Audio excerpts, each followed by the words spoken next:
Hoy queremos continuar con Romanos capítulo 7, versículo 14 al 25, y para ello le he pedido a un gran siervo de Dios, de verdad, que un estudioso de la palabra, un maestro que siempre es ya conocido por nosotros, querido por nosotros, y que nos está acompañando esta mañana con el mensaje de la palabra de Dios.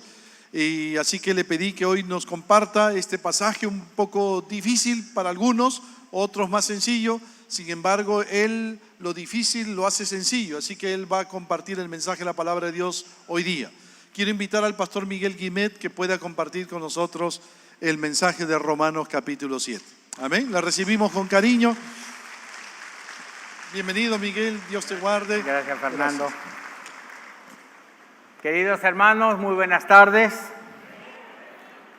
Yo creo que la palabra de Dios, toda ella, ha sido dada para todo creyente. Y que no debe haber ningún texto que usted diga, este es muy difícil, no lo puedo entender. Romanos 7, del 14 al 25, es considerado por muchos teólogos un pasaje muy complicado. De hecho, hay un debate si este pasaje ha sido escrito para creyentes o para incrédulos. Lo primero que debemos aclarar es que este pasaje es solamente para creyentes, no es para incrédulos. Un incrédulo no lo podría entender.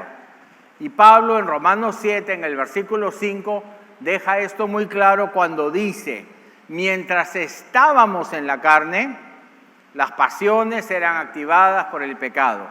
Y en el versículo 6 dice: pero ahora que hemos sido libertados de la ley, ya no estamos bajo ese yugo. Antes estaba en la carne, ahora ya ha sido libertado. Es el Pablo creyente.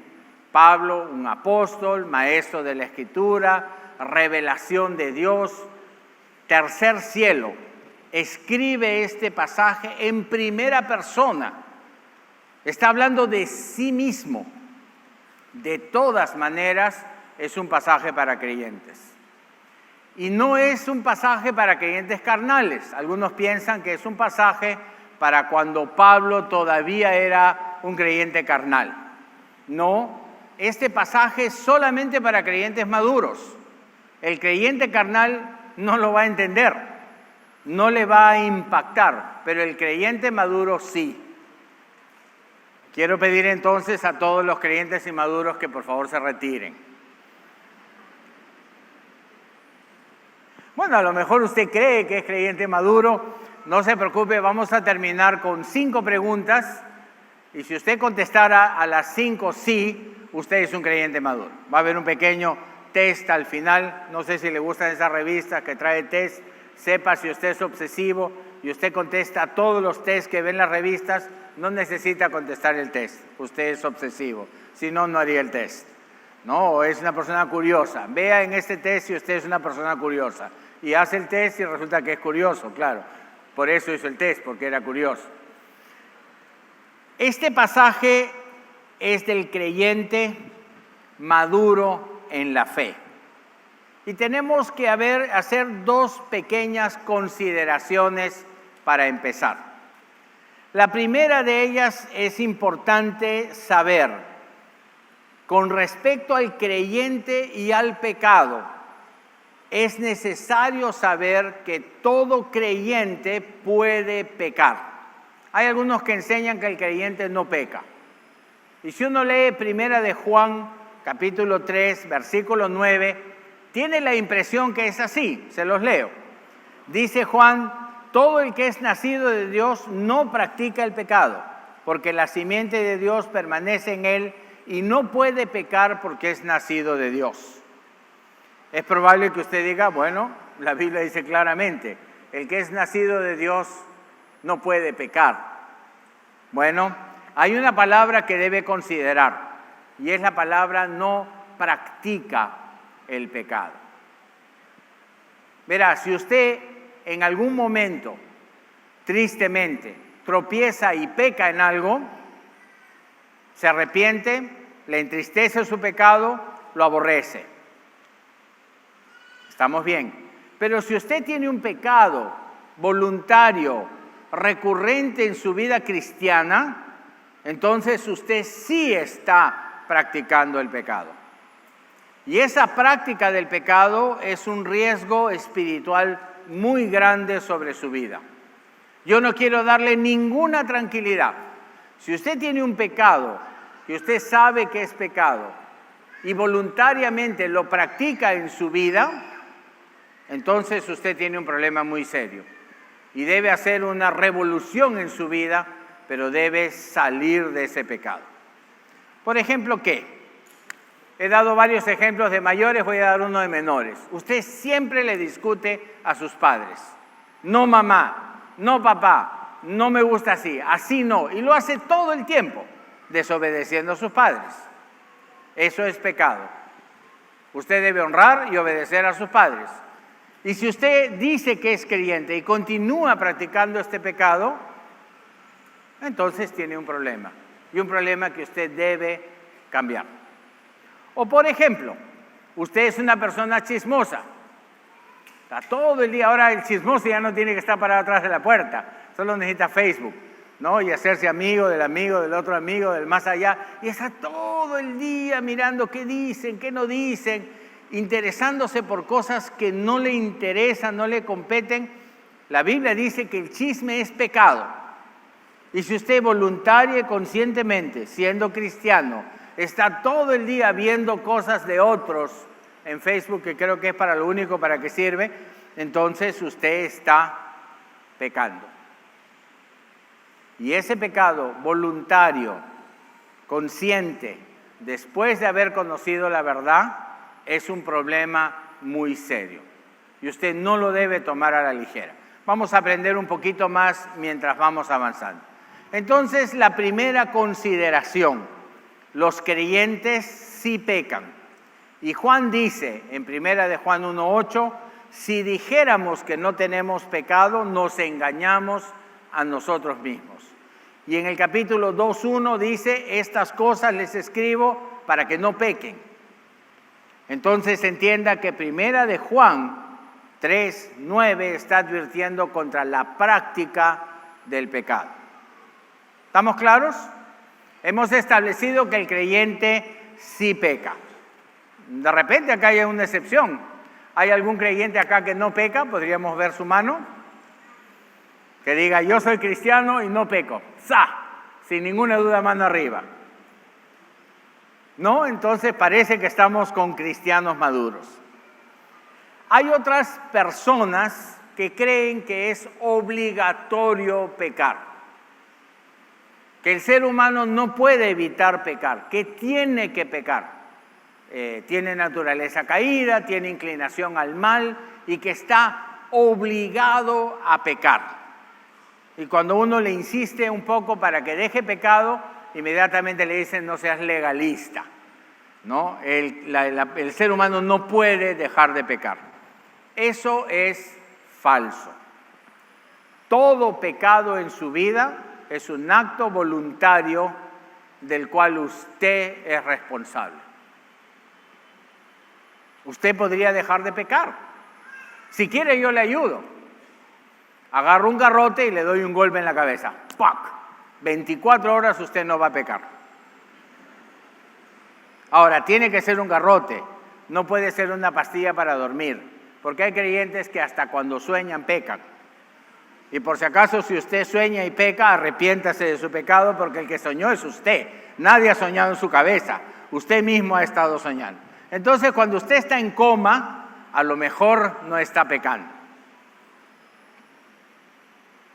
Dios le ha creado con un privilegio. Dios le ha dado un atributo único, especial, espectacular. Dios le ha creado como una persona, como un ser libre. Le ha hecho libre por su diseño, por su voluntad. Esa libertad que Dios le ha dado al ser humano no la tiene ninguna otra criatura. O sea, a ningún perro se le ocurriría ser gato. Él va a ser perro y nunca va a tener ninguna duda de lo que es. Claro, hay algunos perros que creen que son humanos, pero eso tiene más que ver con los humanos, que los tratan como humanos y no como perros. No le digas que es perro, había una persona que me decía, se ofende, ¿no? Entonces, esa libertad que Dios le ha dado le hace responsable. Como le ha hecho libre, usted no está obligado a pecar. Y si usted siendo libre peca, ¿quién es responsable? Usted. Ahora, usted podría decidir pecar menos. Digamos que usted tiene la costumbre de mentir 5 veces al día. ¿Qué tal si un día miente solo 3? Es su decisión. Podría un día decidir no mentir. De repente necesita un esparadrapo en la boca o lentes oscuros, porque hay personas que hasta con la vista pueden mentir, ¿no? Entonces ya usted pasa un día sin mentir, pero usted tiene control sobre eso. Verá, esa libertad nosotros la vamos a tener que responder a Dios. Hay hermanas que todos los días prenden su novela y eso es pecado. ¿Por qué? Porque la novela es mentir, engaño, adulterio, venganza, odio, asesinato, robo, en fin. O sea, si alguna vez quisieran ver algo que contiene todos los pecados habidos y por haber, vean una novela. Pero Dios le ha dado el control remoto, que tiene un botoncito rojo. Usted lo aprieta, clic, y dejó de pecar. Usted tiene el control. Pero si no lo aprieta, usted es responsable. Y hay muchos que con la computadora ven cosas que son pecado. Y todas las computadoras vienen con un botón de power. Uno puede apagar la computadora, puede apagar el internet, puede por último agarrar la computadora y tirarla. ¿No? Y una vez que cae al piso ya no va a ser causa de pecado.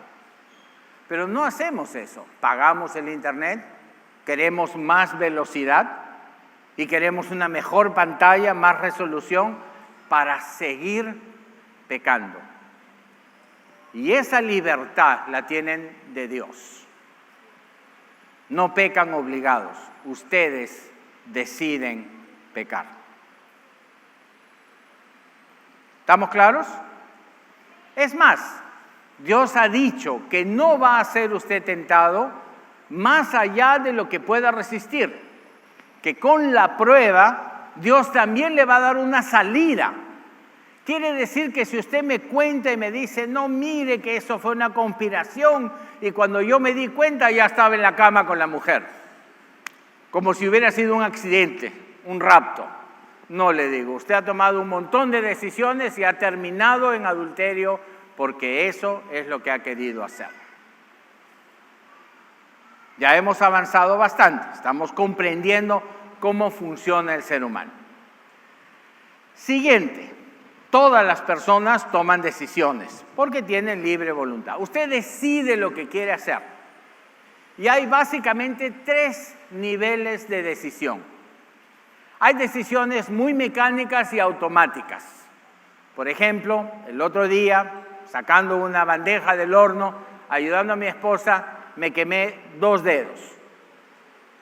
¿No? ¿Cuál es la reacción? Uno saca. ¿Pensó algo? No pensó, ay, me está doliendo. Creo que la bandeja está muy cara, muy caliente. Creo que me estoy quemando. Sería bueno que sacara la mano. No, es mecánico, es espontáneo, es el instinto de conservación. Usted escucha un ruido muy fuerte y salta. O se asusta y grita, que es para ahuyentar o para asustar al que lo asustó. Esas reacciones son el nivel más bajo. Un bebito recién nacido funciona con ese nivel. ¿Qué pasa si tiene hambre a las 2 de la mañana? Grita.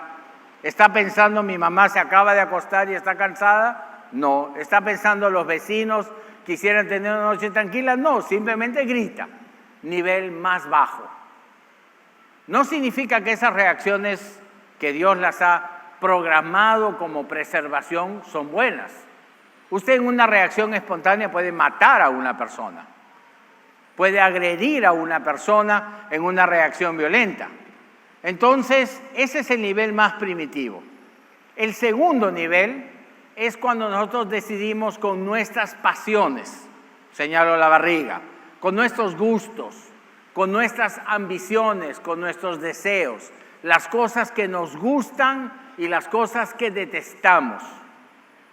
Esas decisiones son emocionales y vienen de lo que yo quiero o no. Usted va al restaurante y decide qué comer. ¿Cómo escoge qué va a comer? Bueno, depende. Si tiene problemas de salud, colesterol, azúcar, ya, parte del menú está fuera. Depende de su presupuesto.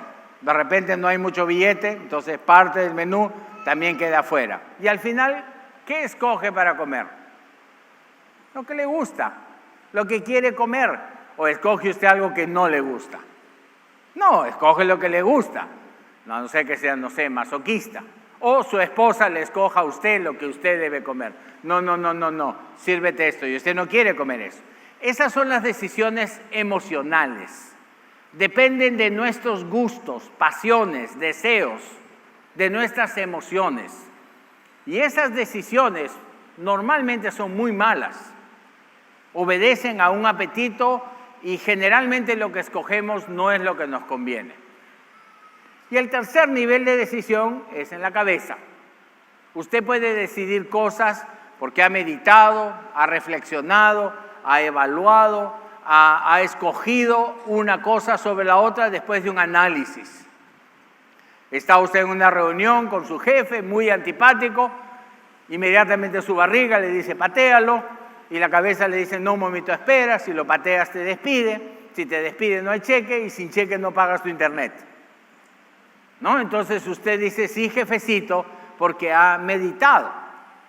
Ahora, las decisiones reflexionadas no necesariamente son buenas.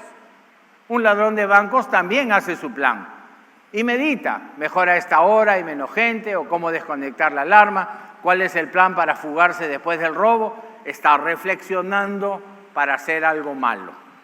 Pero esas son básicamente las tres instancias. Todas las cosas que usted hace han tenido ese nivel de decisión. Y el creyente, solamente el creyente, tiene un cuarto nivel. Y ese es el Espíritu Santo que habita en el creyente.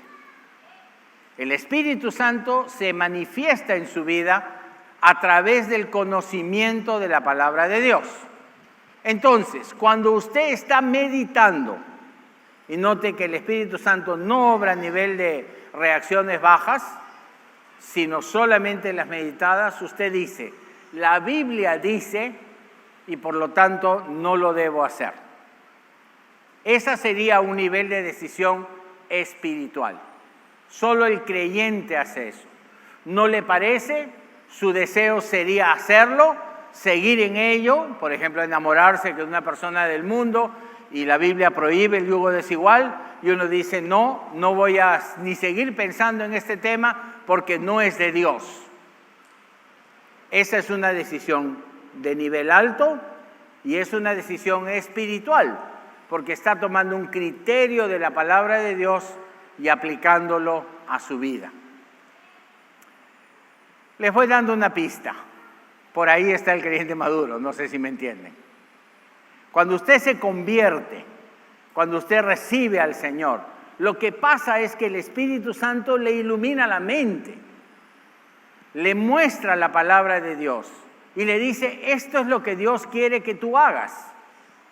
Y el que era incrédulo y recibe al Señor, por primera vez evalúa sus acciones desde la voluntad de Dios y puede ser sensible a la palabra de Dios. Le voy a decir algo que quizá le sorprenda. Puede que incluso le genere un poco de confusión, pero participe.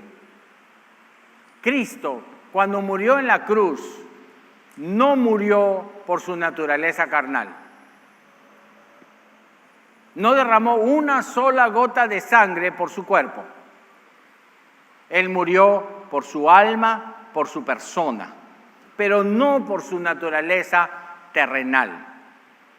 Su cuerpo va a ser entregado a la tierra de donde fue tomado. Tarde o temprano este cuerpo dejará de existir y usted va a recibir otro cuerpo, que ya no es un cuerpo carnal, sino va a ser un cuerpo espiritual, y con ese cuerpo va a poder servir perfectamente al Señor. Muchos invierten su tiempo en este cuerpo carnal. Las hermanas, cuando tienen reunión de reencuentro de exalumnas, ¿cuánto invierten? Empiezan con una dieta anticipada, se arreglan el pelo, se compran nuevo maquillaje, gastan una fortuna en ropa, van delgadas y súper fichas para que les digan qué regia, qué bien se te ve. Y todo ese esfuerzo lo han hecho por algo que va a ser desechado. Pero no se han preparado llevando un pasaje, pensando en compartir el Evangelio a las amigas, ayudarles a encontrar el encuentro con el Señor. Nada de eso. Han juntado tesoros en la tierra. Y los que se pasan todo el día en el gimnasio, que los six-packs, que el musculito, que la buena figura, están invirtiendo en su cuerpo para el cual el Señor no murió en la cruz. Entonces considere, el Espíritu Santo en usted como creyente obra cuando usted reflexiona y decide hacer lo que manda la Escritura y no lo que su cuerpo quiere hacer. Su cuerpo es carnal, su cuerpo es pecaminoso, su naturaleza caída no puede arrepentirse, su naturaleza caída no busca lo que es de Dios, nunca va a ser un cristiano fiel, su naturaleza caída va a ser siempre carne y va a insistirle siempre que usted haga lo que es pecado. Incluso el cristiano más maduro tiene la naturaleza carnal que le obliga, que le insiste en ir al pecado. Y si no tiene clara su figura, va a dejarse engañar. David, un hombre espiritual, compuso impresionantes salmos, un hombre conforme al corazón de Dios, en una tarde, después de una siesta, donde es posible que se haya levantado y haya dicho qué rico he descansado, y haya salido en su azotea y era un día soleado, y haya dicho al Señor qué bonito día, y los pajaritos cantaban. En ese momento baja su vista y la naturaleza carnal toma control. Y no mucho tiempo después es adúltero y asesino. Hablábamos de un cristiano que andaba con el Señor muchos años. Por eso, si usted cree que su naturaleza carnal se domestica con el tiempo que usted anda en la fe, está equivocado. Justamente es el cristiano inmaduro el que cree que su naturaleza carnal no significa un problema. Bueno, estamos listos para Romanos. Con estos preámbulos va a ver usted que el texto es claramente entendible. Yo le pido que abra por favor su Biblia y vamos a mirar estos versículos de una manera seguida, versículo por versículo. Verá, el libre albedrío que Dios le ha dado lo pone a usted en control. Usted manda en su vida. No le eche la culpa a otro por su pecado. No diga, esta mujer me tentó y por eso caí. No, usted tiene el control. Cuando Adán y Eva fueron creados, ellos tenían libre albedrío. Dios les dijo, no comas de la fruta prohibida, pero si comes, morirás. Le dio la decisión de comer o no a Adán y Eva. Ellos tenían una naturaleza perfecta, no caída como nosotros. Si ellos hacían algo espontáneamente, lo que hacían agradaba a Dios, porque su naturaleza no era caída, tenían al Espíritu Santo, sabían cuál era la voluntad de Dios, no comer. Y ellos podían decidir entre hacer lo bueno, no comer, y hacer lo malo, comer de la fruta prohibida. Y ellos en su libre albedrío decidieron comer. Su libre albedrío no es igual al de ellos, pero no ha dejado de existir. Verá, una naturaleza caída como la suya o como la mía no está obligada a pecar. Ya lo vimos. Entonces, si usted hace algo espontáneamente, sin pensarlo, lo que haga va a ser probablemente pecado. Recuerde que Cristo no ha redimido su naturaleza carnal. Si usted no piensa, peca. Ese libre albedrío todavía existe. Usted no puede decidir hacer lo bueno si no tiene el Espíritu Santo. Pero usted puede impedir el pecado. Cualquier persona del mundo puede decidir no pecar. Claro, no lo hacen, no quieren. O sea, ¿qué hace alguien en el mundo? Se viste, se prepara, va a la discoteca, se droga, se embriaga, hace muchas otras tonterías, gasta su plata por gusto, al día siguiente le revienta la cabeza y dice, qué barbaridad, qué mal he hecho. No, dice, esto está espectacular y se prepara para el próximo viernes, para volver a hacer lo mismo. Solamente cuando uno ha sido iluminado por el Espíritu, esto es, tiene conocimiento de lo que dice la Biblia, entonces tiene una tensión entre lo que la Biblia dice y lo que yo quiero hacer. Y esa tensión, ese drama, esa lucha interior es de la que nos habla Romanos 7, 14 al 25. Algunas definiciones que van a ser útiles para la lectura. La ley de la mente es la reflexión que hace la persona iluminada por la palabra de Dios. La ley es la palabra de Dios. El debate no es si a usted le parece que es bueno o no es bueno. Ese no es el debate. El debate es la Biblia dice y usted cree. Y si usted somete su voluntad a la de la Escritura, usted es un cristiano maduro. Si usted decide hacer lo que le parece, está desobedeciendo a la palabra de Dios. Cuando Pablo habla en Romanos dice, lo que hago. Y uno podría decir, ¿a qué se refiere? La verdad, no nos podemos separar de nosotros mismos. Sacar la mente espiritual y pararla acá, y la mente carnal ponerla acá, ley de los miembros, ley de la mente, y debatir. En realidad es la persona toda, la que siempre está haciendo todo junto. Cuando usted decide obedecer a una palabra de la Biblia, está siendo guiado por el Espíritu Santo a hacer lo bueno, y usted ha decidido escuchar al Espíritu Santo. Verá, el Espíritu Santo no le afecta a su naturaleza carnal. No es que su cuerpo un día se despierta y no tiene deseo de pecar. No, es a través de su mente que usted le enseña a su cuerpo, esas cosas no le agradan a Dios. La ley de la mente, cuando el creyente medita en la palabra, es la presencia de la palabra de Dios en la persona. Y el cuerpo de muerte es esta naturaleza que tenemos, que es caída, inclinada al pecado, que no busca las cosas de Dios, que no se arrepiente, que no tiene mala conciencia, que siempre quiere hacer lo malo. Muy bien, vamos a Romanos.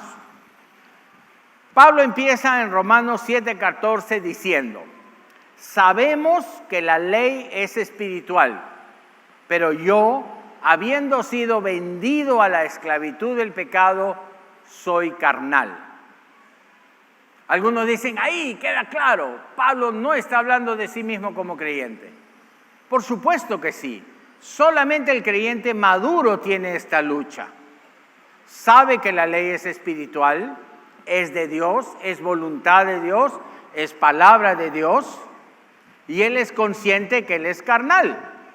Si Pablo decidiera hacer algo sin pensar, ¿qué haría? Pecado.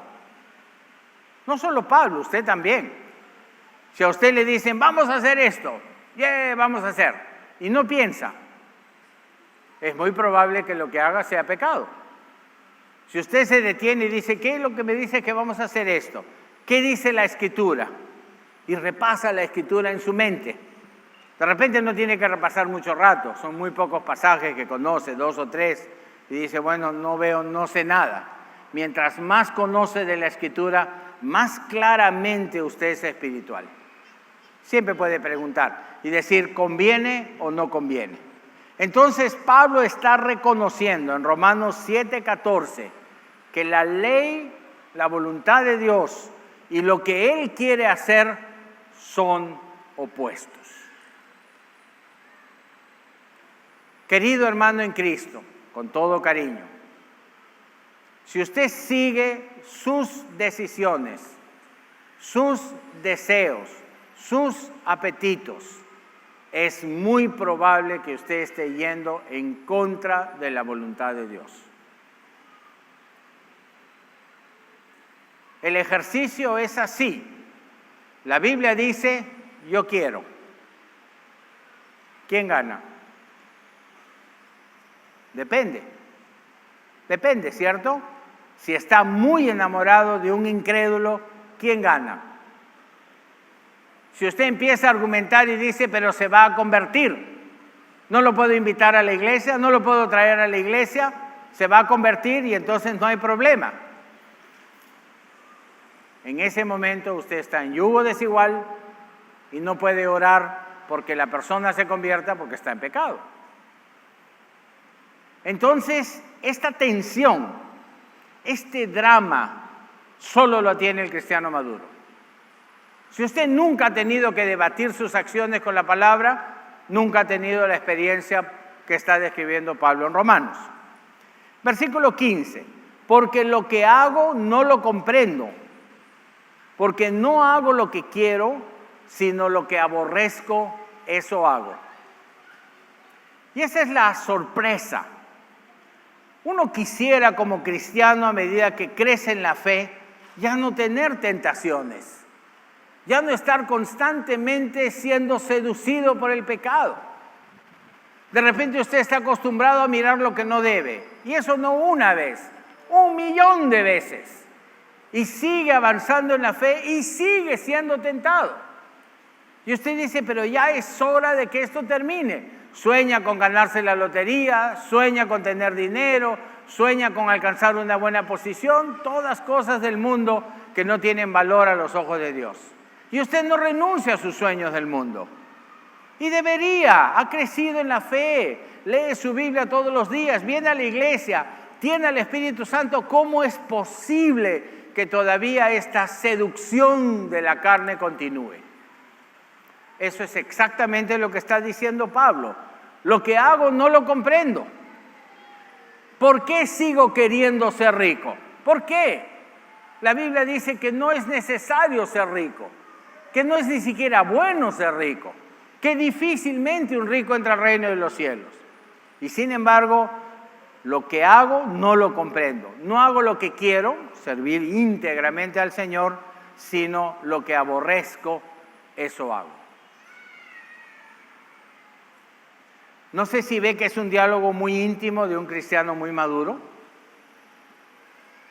No es un cristiano hipócrita, es sincero consigo mismo, está meditando en sus acciones, está siendo tentado por el pecado y tiene las ganas de hacerlo, tiene esa fuerza dentro de su cuerpo que quiere ir a hacer lo malo, pero él sabe en su mente que eso no debe ser así, no es lo que yo quiero. Entonces, ese cristiano está actuando con santidad. 16. Pablo dice, y si lo que no quiero, eso hago, apruebo que la ley es buena. Yo tengo una lista entre mis notas de estudio y es todo el pecado de santos en la Biblia. Cada personaje de la Biblia, yo tengo una lista especial de los lugares donde ha tropezado. Por ejemplo, David fue adúltero y homicida. Está en mi lista. Son muy pocos los héroes de la Biblia, los héroes de la fe sin pecado. Uno de ellos, por ejemplo, Daniel o sus 3 amigos, son simplemente espectaculares. O Mardoqueo, el padrastro de Esther, es un siervo de Dios espectacular. Ahora, ¿significa que Daniel o Mardoqueo ya no tenían tentaciones? No, ellos entraban a la lucha. Ellos usaban su mente. Ellos pensaban qué es lo que querían o debían hacer. Y en esa lucha ellos tenían claramente la conciencia que la ley es buena, lo que Dios manda está bien. Si la Biblia dice, yo lo debo hacer. Si no me gusta, no me parece, no está de moda, no va con el contexto, eso lo tengo que limitar. Querido hermano y querida hermana, digamos que usted está en la lucha y usted está confrontada con su carne y con la palabra. Y digamos que usted decide luchar, no decide ceder a la tentación, decide no pecar, decide honrar a Dios y hacer lo que manda la Biblia. Yo le aseguro que usted traerá bendición a su vida y bendición a todos los que le rodean. Pero digamos que usted no se deja seducir por un deseo de la carne. Y la carne, ya le he dicho, todo lo que quiere siempre es contrario a Dios. La carne es carne y no puede heredar el reino de Dios. En el momento en que usted toma esa decisión, usted ha decidido no traer bendición a su vida y no ser de bendición para nadie que le rodea. Querido hermano en Cristo, usted es cabeza de hogar y peca, está trayendo ruina a su hogar. Querida hermana en Cristo, usted es cristiana y peca, está trayendo ruina a su hogar. Y por un momento puede parecer bueno, puede parecer una ventaja, puede ser que usted sienta por un momento algo de éxito. El pecado es dulce a la boca, amargo en el vientre, pero a la larga no trae bendición, no produce ningún provecho. Y un cristiano maduro es consciente de ello. Ya pasó el tiempo de andarse golpeando con la cabeza a la pared. Y dice, yo quiero ser útil, yo quiero servir a mi prójimo, quiero ser de bendición a mi familia, quiero honrar a Dios con mi vida. Y una vez que está en ese camino, empieza a luchar como Pablo. Ve el versículo 17. Pablo dice, porque yo sé que en mí, esto es en mi carne, no mora el bien. Porque el querer está en mí, pero el hacer lo bueno no. Pablo luchando por traer bendición a las iglesias, a los hermanos, a su equipo ministerial, se da cuenta que tiene problemas. Y Pablo ha tenido metidas de pata algunas serias. También tiene 3, 4 entradas en mi lista de pecados de creyentes. Entonces él es consciente, el mal mora en mí. ¿Es usted consciente de ello? Ese fulano, esa fulana que se despierta en su mente, cuando usted se despierta en la mañana, quiere pecar. Quiere desobedecer a Dios. Y usted tiene que entrar en la lucha interior y con su mente servir a Dios. Orando, leyendo la Escritura, refrenando su carne. Yo sé que en mí mora el mal, soy plenamente consciente.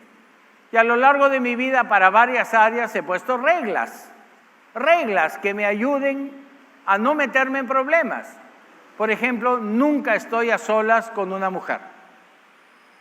Si estoy con mi carro y está la hermana y habría que darle una jalada al paradero, a su casa, estoy en problemas. Entonces miro y le digo, oye fulano, acompáñame, vamos a dejar a la hermana. Y si no hay fulano, no la llevo. Paso por descortés.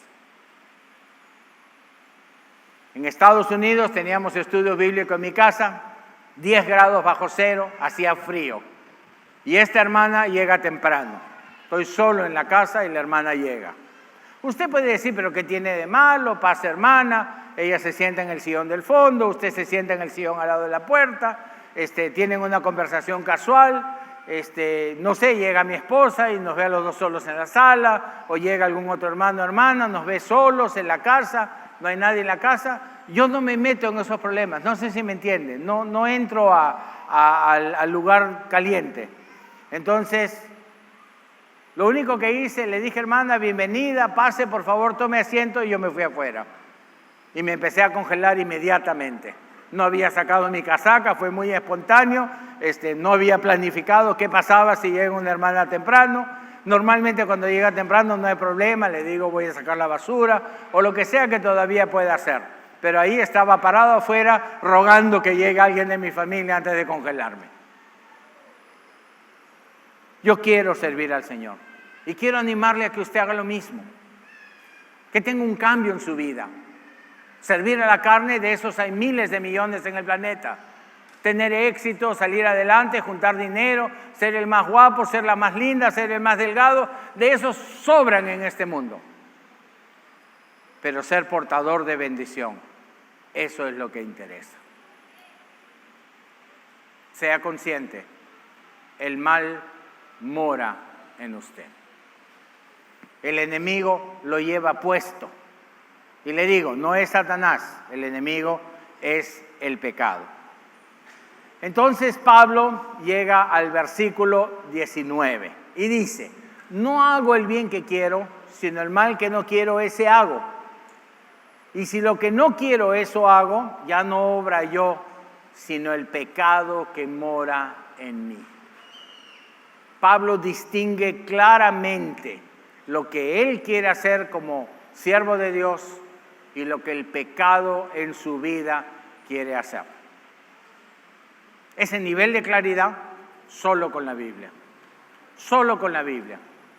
Yo leo la Biblia como un manual de vida.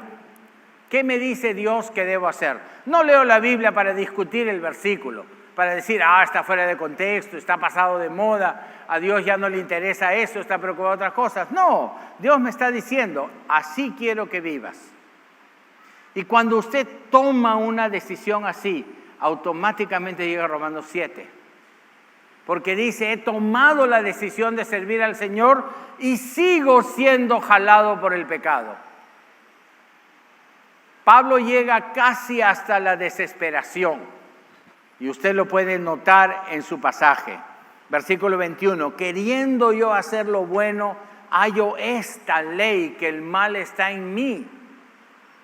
Verá, la Biblia dice que nuestra naturaleza es caída.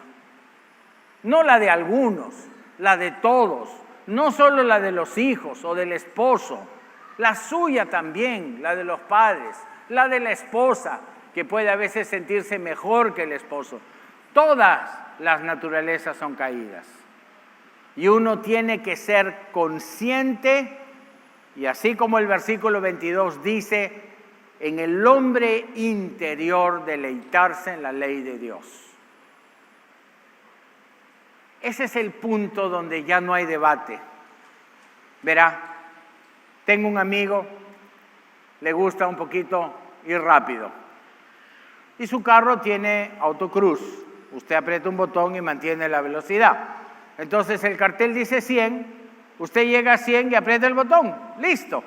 No tiene que preocuparse, salvo que venga un cartel que le mande a reducir. Él no. Él no usa su autocruise, él usa el pie. 100, 110, 120, 130, 120. 100. Le digo, ¿por qué luchas con el pecado? Aprieta tu botón y cumple la ley. Escuche lo que la Biblia le dice y hágalo. No lo debata. Su carne no va a estar de acuerdo. Deleítese en la ley de Dios. Pablo llega en el versículo 23 al fondo de esa lucha. Se deleita en la ley de Dios, la palabra, y ve esta otra ley en sus miembros que combate con la ley de mi mente y me encadena a la ley del pecado que está en mis miembros. ¿Lo entiende o no lo entiende? Está clarísimo. Pablo está luchando contra la tentación de su carne. El incrédulo no lo entiende. Hace lo que quiere. El creyente inmaduro ni siquiera es consciente de su pecado. Todavía no ha sido iluminado con suficiente palabra para darse cuenta, esto no agrada al Señor. Pero de repente usted es un creyente maduro y está como Pablo diciendo, ¿qué podría hacer yo para ya no tener esta lucha? Imagínese que hubiera un botón que uno pudiera hacer clic, nunca más peca. ¿Usted lo apretaría? Puede que pierda sus amigos, puede que pierda su apariencia agradable al mundo, puede que pierda su dinero, puede que pierda su ser cool o estar in o lo que quiera. ¿Lo haría? Sin titubear, ni un momento. Yo haría clic, así el botón sea irreversible. ¿Y por qué no existe ese botón? Porque Dios le ha creado libre. Así sea usted creyente maduro, Dios le ha creado libre.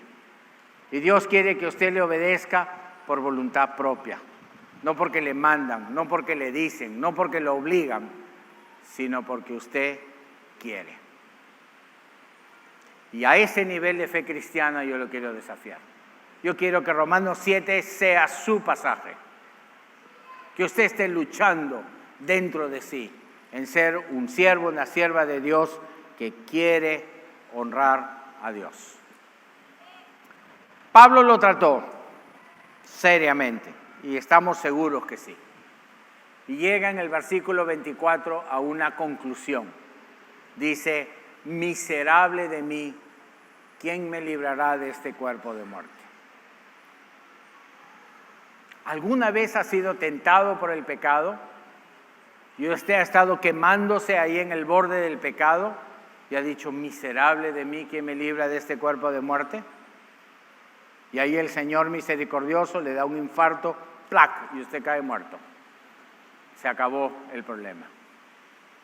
Mira, algún día el Señor lo va a liberar. Apenas lo chape la combi en la carretera, se acabó el cuerpo de muerte. Usted va a recibir un nuevo cuerpo sembrado en incorrupción.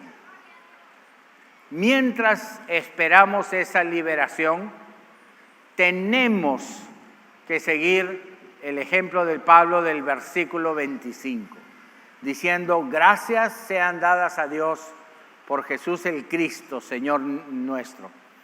Con mi mente sirvo a la ley de Dios, con la carne a la ley del pecado. El único lugar donde hay una diferencia, el único punto donde el cristiano logra tener victoria contra la ley de sus miembros es en la obra de Cristo en nuestra vida.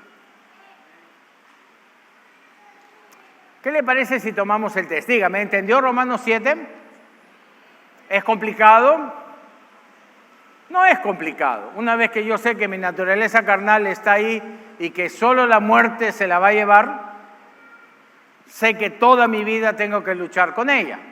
¿Y quiénes son los únicos que se dan cuenta? El cristiano maduro. Entonces, si usted va a su casa y abre un comentario y dice: Pablo, Romanos 7, escribe para incrédulos, usted solo sonríe, cristiano inmaduro, y cierra su comentario y lo bota a la basura.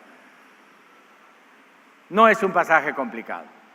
Vamos a hacer el test, ¿qué le parece? ¿Sabe que llenar test es complicado? Uno siempre responde lo que cree que es la respuesta correcta, o sea, miente y es hipócrita. Si usted va a tomar un test, conteste lo que piensa, no lo que crea que el test quiere que le muestre. No, usted puede manipular un test. ¿Es usted una persona inteligente? Y la pregunta es: ¿le gustan las matemáticas? ¿Qué debe decir? ¿Que sí o que no?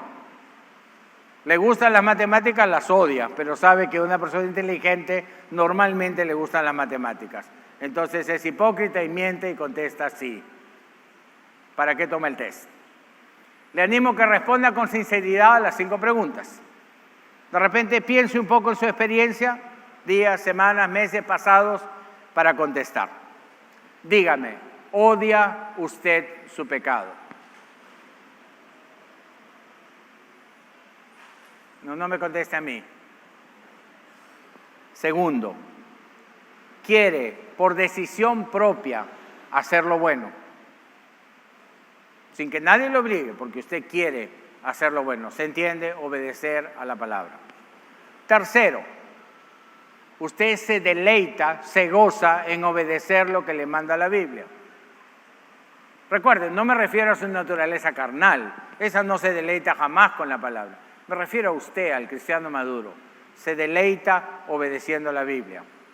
Cuarto, se entristece cuando cae en pecado. Y quinto, le da la gloria a Dios si usted es liberado de un pecado. Si usted ha contestado 5 sís, usted es un cristiano maduro. Y Romanos 7 está enseñando la lucha que usted lleva dentro de su corazón. Cuando la ley de sus miembros y la ley de su mente y la ley de sus miembros están enfrentados. Quiero darle una ayuda. El Señor Jesús una vez fue consultado por sus discípulos de cómo orar. Le dijeron, enséñanos a orar. Y el Padre Nuestro, aunque nosotros a veces lo tenemos algo relegado, es una oración espectacular. Y una de las peticiones en el Padre Nuestro, donde oramos y hablamos con nuestro Padre, es líbranos del mal y protégenos de la tentación. No vaya a salir ni siquiera de su cama sin orar y decir, Señor, hoy día quiero que me libres del mal y me protejas de toda tentación. Verá, hoy día usted puede regresar a su casa adúltero y destruir a su hogar. Hoy día puede llegar usted a su casa coimero y salir en la televisión y terminar como tantos en el Perú por coimas y sobornos. Hoy día puede regresar usted a su casa delincuente, tomó unos tragos y atropelló a alguien en su casa. Hoy día puede llegar usted a su casa ratero, mentiroso, hipócrita o chismoso. Y ahí ha perdido la lucha, la ley de sus miembros le ha ganado. Por eso, cuide su vida, tenga reglas, protéjase, sea sabio, piense, tome su tiempo. Alguien le dice, hay que hacer esto, lo voy a pensar. Significa voy a mirar mi Biblia, voy a orar, voy a pedir el consejo de los hermanos, voy a tomar una decisión que agrade a Dios. No lo que yo o la otra persona quiere hacer, lo que la Biblia me diga que debo hacer. Y en ese proceso, mientras usted mantiene esta lucha, usted va a ser bendecido y va a ser bendición. Y esa es una buena vida, es la mejor vida que a usted le conviene vivir. Y yo quisiera animarlo a que lo haga. Que Dios le bendiga.